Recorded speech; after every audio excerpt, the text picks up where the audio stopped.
زلزلے سے سوات بھی متاثر ہوا۔ 13 سال بعد بھی تباہی کے نشانات دیکھے جا سکتے ہیں۔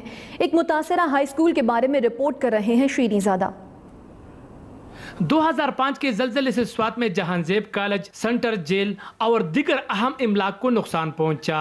ان میں سوگلئی کا ہائی اسکول بھی شامل ہے، جہاں آج تک تعمیراتی کام شروع نہ ہو سکا اور بچے کرائے کے مکان اور علاقے کے مسجد میں تعلیم حاصل کرنے پر مجبور ہے۔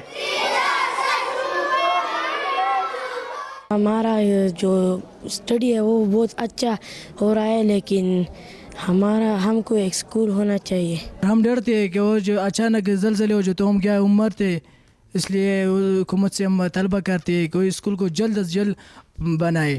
زلزلے سے متاثرہ اسکول کو عارضی مرمت کے بعد بحال کیا گیا، لیکن 3 سال پہلے زلزلے کے جھٹکوں سے عمارت میں پھر سے دراریں پڑ گئی۔ 10 کمروں پر مشتمل اس اسکول میں 685 بچے زیر تعلیم ہے۔ اسکول کی تعمیر کے معاملے پر ابھی تک ہیلے اور بہانوں سے کام لیا جا رہا ہے۔ جہاں تک اسکول کی کنسٹرکشن کا تعلق ہے تو آلریڈی اس پر PC1 جو ہے USAID پارسا جو ہے انہوں نے سبمٹ کیا ہے، اور اس کے لیے آئندہ 2 to 3 months جو ہے وہ اس میں ہم کوشش کریں کہ اس کو ہم کنسٹرکشن کے جو ہے وہ لیول پر اس کو ہم لا سکے اور اس پر کنسٹرکشن شروع ہو سکے۔ مقامی افراد نے اسکول کی جلد سے جلد تعمیر کا مطالبہ کیا ہے۔ 2005 کے زلزلے سے متاثرہ اس اسکول کی عدم تعمیر موجودہ اور سابقہ حکمرانوں کی کارکردگی پر سوالیہ نشان ہے۔ شیریں زادہ، ہم نیوز، سوگلئی، سوات۔